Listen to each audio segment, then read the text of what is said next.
Olá, boa tarde. Mais uma vez, seja muito bem-vindo. Nós estamos ao vivo. Agora são 15 horas e 30 minutos pelo horário de Brasília. Eu sou Fernando Jesus e a partir de agora você confere comigo o que é notícia no Brasil e no mundo nesta edição da tarde do Redação Hit.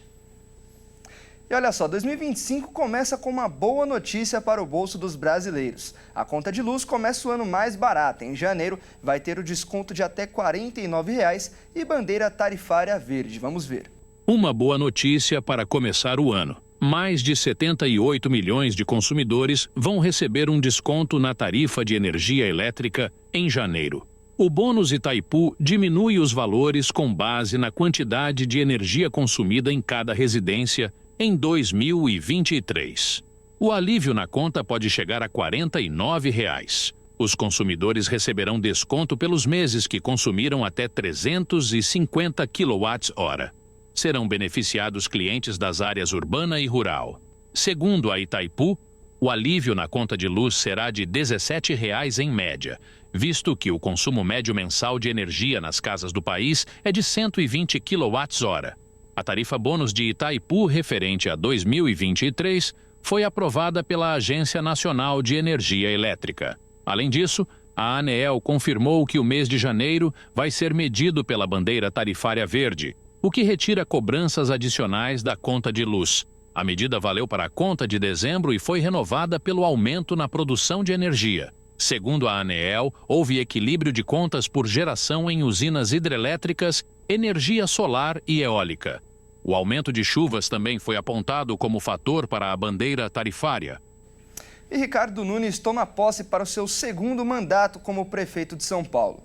Nunes e o seu vice, Melo Araújo, terão 22 secretarias e 4 órgãos de gestão e controle, totalizando 26 órgãos municipais. O prefeito Ricardo Nunes e o vice Melo Araújo tomaram posse neste primeiro dia do ano para o novo mandato à frente da Prefeitura de São Paulo. A cerimônia foi realizada na Câmara Municipal da cidade, no centro da capital, e presidida pelo parlamentar mais velho do Legislativo paulistano, o vereador Eliseu Gabriel, de 77 anos. Os 55 vereadores eleitos em outubro também foram empossados nesta quarta para o mandato que termina apenas em 31 de dezembro de 2028. No primeiro discurso após ser empossado, Nunes fez um balanço das ações no primeiro mandato e disse que não tem compromisso com obras faraônicas, mas de cuidar das pessoas. Ninguém faz nada sozinho.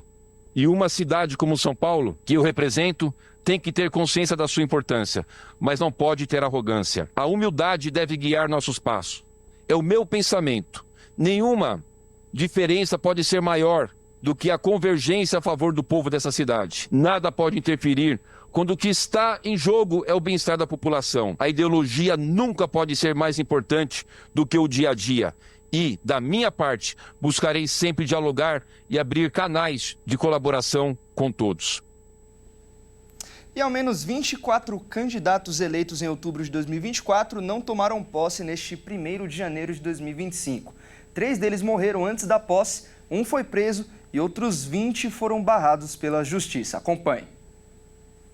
Um levantamento mapeou a situação dos eleitos em todos os 5.569 municípios brasileiros.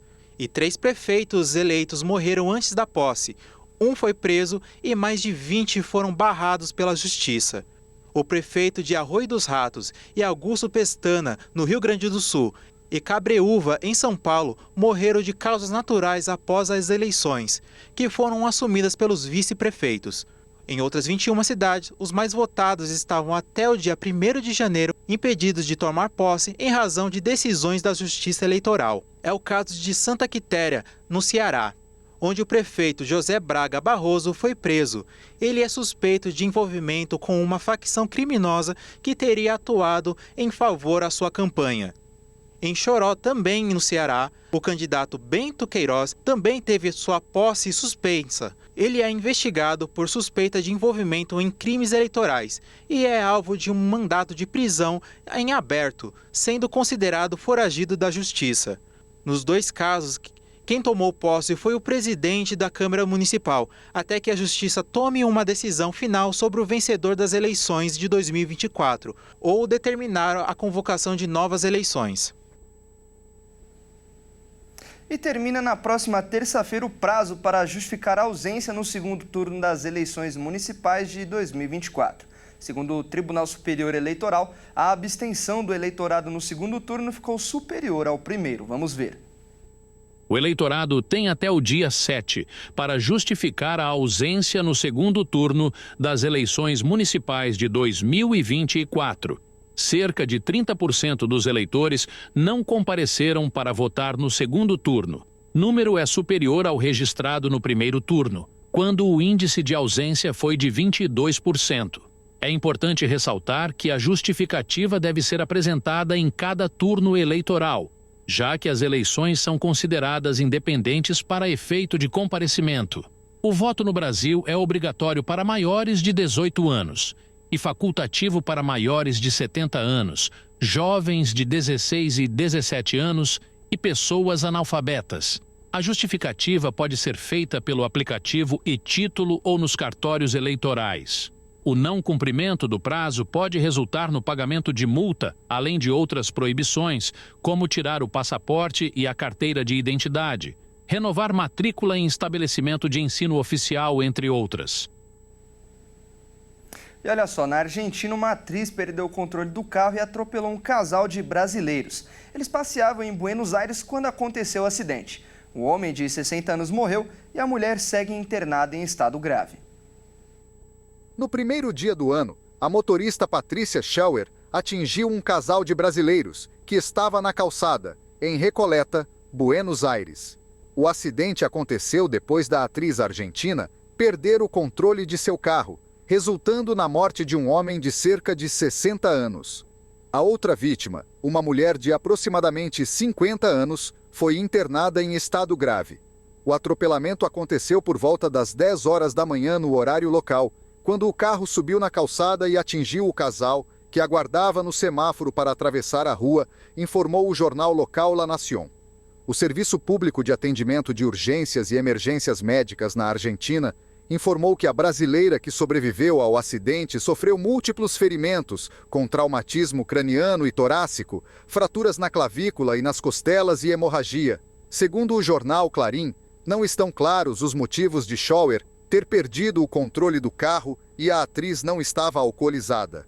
A motorista estava sozinha e não sofreu ferimentos graves. Schauer foi levada ao gabinete de controle e transferida para a delegacia comunal, em Chacarita, onde foi detida.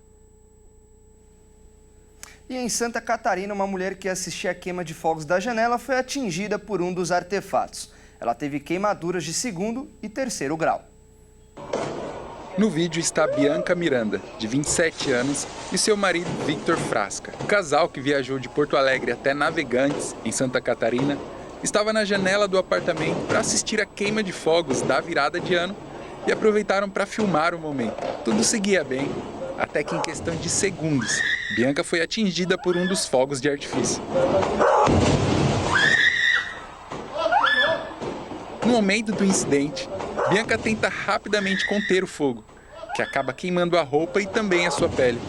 Em seguida, o casal procurou atendimento médico e foram atendidos no Hospital Nossa Senhora dos Navegantes. Com ferimento de 2º grau em uma das mãos e quase de 3º grau no peito, Bianca disse que foi bem atendida pela equipe médica e rapidamente recebeu alta. Agora o caso está sendo investigado tanto pela prefeitura da cidade quanto pela polícia. E no Rio de Janeiro, uma adolescente foi baleada enquanto comemorava a virada de ano com a família em Copacabana. Tudo começou após o início da queima de fogos. O nosso repórter Anderson Nascimento vai trazer mais informações direto do Rio de Janeiro. Boa tarde, Anderson. Seja muito bem-vindo. Qual a situação da menina? Ela já teve alta? Boa tarde, Fernando, e boa tarde para todo mundo que acompanha nossa edição. Olha, a menina, uma adolescente, ela estava participando da festa de Réveillon na praia de Copacabana, um dos lugares icônicos aqui no Rio de Janeiro, né, para este evento, e ela foi atingida por uma bala e acabou sendo hospitalizada. Olha, a adolescente de 14 anos, ela se chama Bárbara e ela foi baleada de raspão durante a virada do ano em Copacabana, na zona sul do Rio de Janeiro. Ela estava acompanhada do pai, o Iron Lacerda, que também foi ferido levemente na coxa. O incidente ocorreu por volta da meia-noite e 10, durante a queima de fogos, em frente ao palco Leme, próximo ao Hotel Hilton. Iron, que mora na França há 19 anos, relatou que só foi ao evento por insistência da filha. E, segundo ele, o tiro atingiu primeiro o braço da adolescente, ricocheteando em seguida no telefone que estava no bolso. A menina foi socorrida e levada ao Hospital Municipal Souza Aguiar, onde recebeu atendimento médico e foi liberada. O caso está sendo investigado pela Polícia Civil, que busca identificar a origem do disparo. Olha, Fernando, a investigação continua, né? E a empresa organizadora do evento, ela voltou a ser questionada. O fato é que estavam ali para celebrar a virada do ano e acabou sendo punida, né, por essa onda de violência e falta de segurança. Infelizmente, a situação aconteceu, mas felizmente Bárbara já recebeu alta do hospital, ela já está bem. Contudo, o trauma, o susto e aquele pensamento, para que eu vim para fazer parte de uma festa dessa? Isso permeia na cabeça de muitos turistas que acabam vindo para o Rio de Janeiro para aproveitar o evento, o que, de certa forma, promove o crescimento econômico, a mobilidade de turistas na cidade, mas, em compensação, permeia essa sensação de medo. É com você, Fernando. Com certeza, Anderson, um momento que deveria ser de muita celebração e alegria acabou se tornando de muito susto, mas felizmente ela já está bem e já recebeu alta do hospital. Muito obrigado pelas informações, Anderson, e um ótimo início de ano para você. E olha só, uma criança brincava em frente à sua casa quando foi atingida na nuca por uma bala perdida. O menino de 9 anos segue internado. Acompanhe. No bairro de São Mateus, zona leste de São Paulo, uma tragédia marcou a virada de ano de uma família. Mateus Souza, uma criança de 9 anos, estava em frente ao portão de sua casa, junto de seu pai. Os dois brincavam poucos minutos após a virada de ano, quando a criança foi atingida na nuca por uma bala perdida. A imagem gravada por uma câmera de segurança mostra o momento em que o pai corre para amparar o seu filho, sem entender ao certo o que tinha acontecido.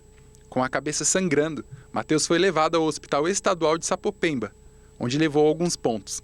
Mas percebendo a gravidade da situação, a criança foi transferida para o Hospital Vila Alpina, onde foi feita uma tomografia. Só depois disso que a família então soube que havia uma bala alojada na cabeça do Mateus. Agora a criança segue internada, mas desta vez no Hospital Santa Helena, em São Bernardo do Campo, por causa do convênio da família. O caso está sendo investigado pelo 69º Distrito Policial, mas foi considerado como tentativa de homicídio. As festas de fim de ano causaram muitos sustos em todo o país.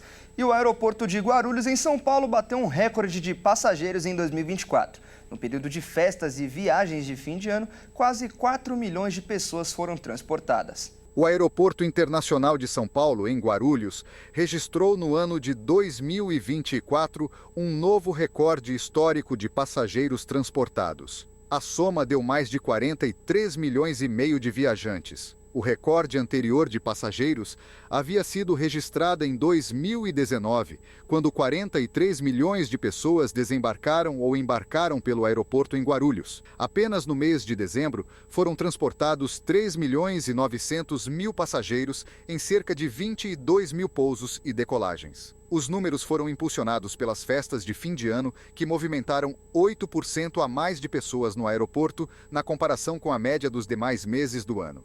Entre os destinos nacionais mais procurados em dezembro, Recife ficou em primeiro lugar, seguido de Porto Alegre e Rio de Janeiro. Dentre os destinos internacionais, Santiago, no Chile, e Buenos Aires, na Argentina, são os mais procurados. Miami, Lisboa, Bogotá, Madrid e Roma completam a lista. Em média, passaram pelo aeroporto mais de 119 mil passageiros por dia em 2024, que viajaram em um dos 820 voos diários para mais de 100 destinos internacionais e nacionais. E somente hoje, quase 140 mil pessoas devem passar pelo Aeroporto Internacional de São Paulo. O maior aeroporto do país prevê que nesta quinta-feira será o dia mais movimentado desse período de recesso.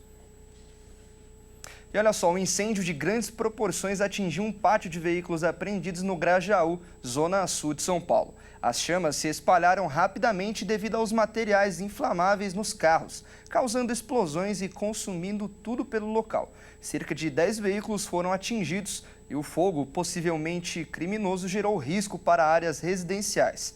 O Corpo de Bombeiros inicialmente enviou 5 viaturas para controlar a situação. E, segundo a corporação, não há registro de vítimas. E a gente muda de assunto para falar que a Marinha suspendeu as buscas com mergulhadores no rio Tocantins. A operação de busca por 5 desaparecidos vai seguir apenas com o uso de embarcações e também de equipamentos aéreos. Até o momento, 12 mortes já foram confirmadas. Os trabalhos de mergulho e uso de drones subaquáticos. Na busca por desaparecidos do desabamento da ponte Juscelino Kubitschek de Oliveira, na BR-226, entre o Maranhão e o Tocantins, foram suspensos. A Marinha do Brasil informou que a operação terá continuidade apenas com o uso de embarcações e equipamentos aéreos não tripulados. De acordo com nota divulgada pelo Comando do 4º Distrito Naval, a interrupção aconteceu devido à necessidade de abertura das comportas da usina hidrelétrica operada pelo consórcio Estreito Energia. A demanda foi motivada por maior incidência de chuvas na região, tornando necessário o aumento do volume de vazão do reservatório. Ao adotar esse procedimento, o consórcio pretende regularizar o volume represado. Na quarta, os trabalhos foram concentrados no resgate de uma picape modelo S10, submersa a 42 metros de profundidade, mas não foi identificada a presença de vítimas. Segundo informou o IBAMA, as empresas responsáveis pelas cargas de 3 caminhões que caíram no rio foram notificadas para a retirada das substâncias submersas e o monitoramento de qualidade da água é realizado diariamente devido ao risco de vazamento e contaminação da água em prejuízo ao abastecimento de água. E agora é hora da gente mostrar o que viralizou na internet. Vamos ver os vídeos que são destaque hoje nas redes sociais. E olha só, uma dupla de cavalos invadiu uma padaria de Criciúma em Santa Catarina. Eles escolheram produtos e depois foram embora do estabelecimento. Vamos conferir.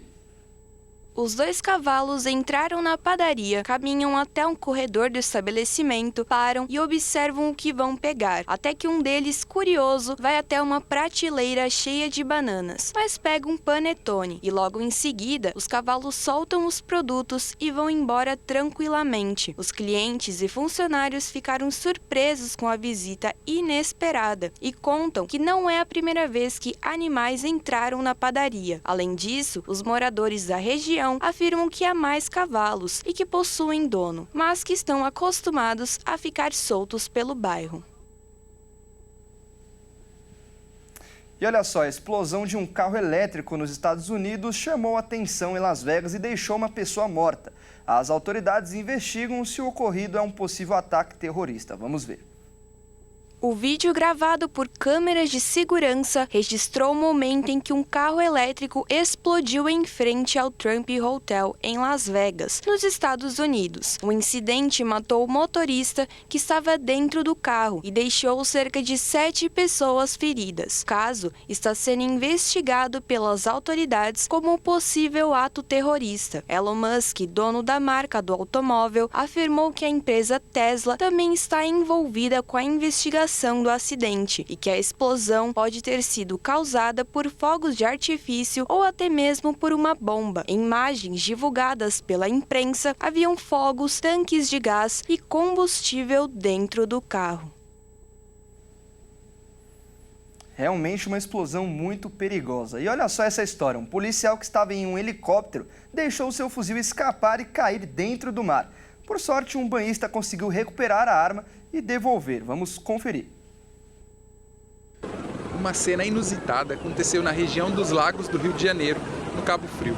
Enquanto o helicóptero da polícia sobrevoava sobre a praia, um policial militar deixou seu fuzil cair na água, Foi então que a aeronave teve que baixar no seu limite para que um banhista pudesse pegar a arma e entregar ao policial. Claro que o momento nada convencional chamou a atenção de todos que estavam no local. Assim que o homem devolveu a arma ao policial que estava no helicóptero, as pessoas começaram a aplaudir. Em seguida, o helicóptero deu meia volta e saiu do local.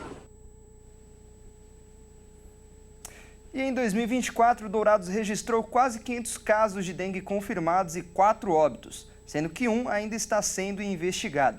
Neste período de férias, os proprietários de imóveis devem ter atenção especial quando ficarem muito tempo longe de casa. Acompanhe. Em 2024, Mato Grosso do Sul registrou 19.473 casos prováveis de dengue, sendo 16.207 casos confirmados, de acordo com os dados apresentados no boletim epidemiológico divulgado pela Secretaria de Estado de Saúde. Foram 32 óbitos confirmados em decorrência da doença e outros 17 estão em investigação. Em Dourados, foram 1.997 notificações de casos de dengue, sendo 497 deles confirmados, 4 óbitos relacionados à doença e 1 em investigação.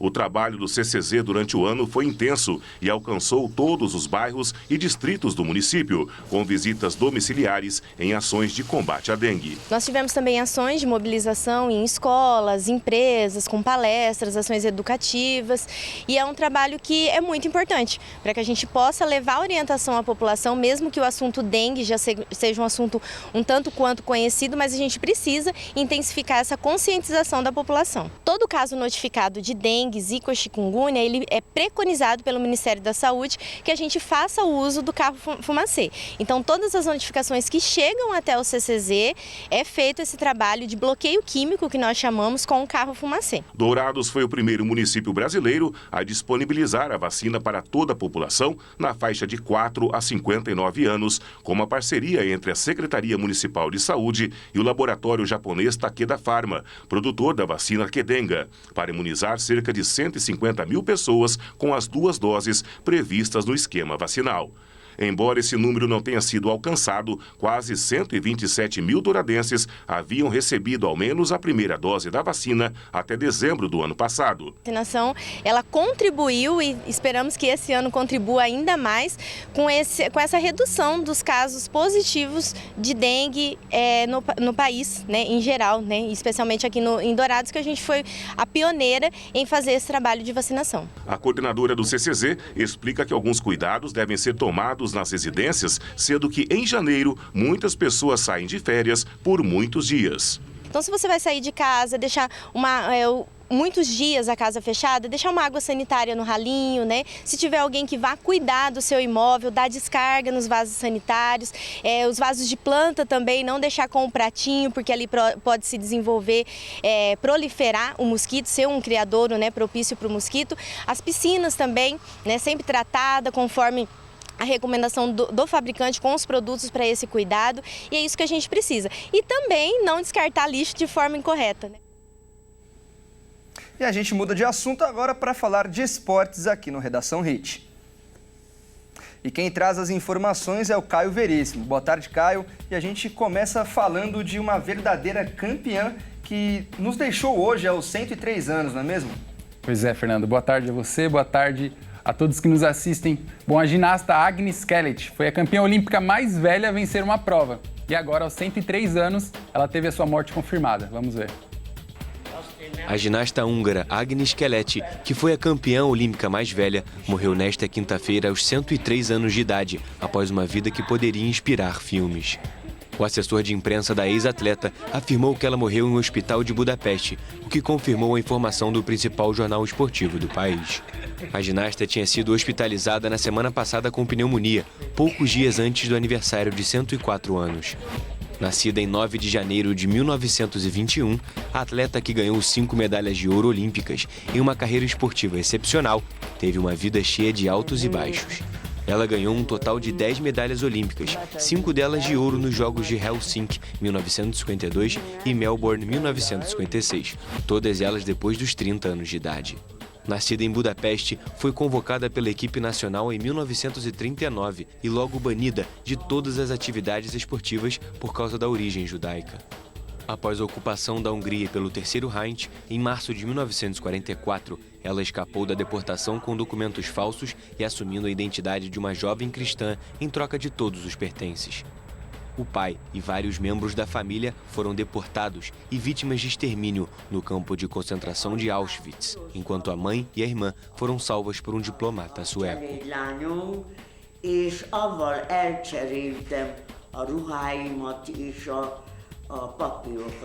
Persze neki nem volt papírra szüksége, mert csak ránéztek a lata.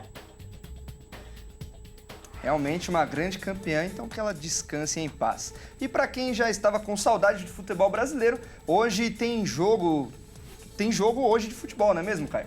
Pois é, Fernando. Bom, mas para quem estava ansioso para ver a bola rolando, ainda não é o time principal. Hoje, a partir das 18 horas, começa a principal competição de futebol de base do Brasil, a famosa Copinha. Veja só. A Copinha é o mais tradicional torneio de base do Brasil.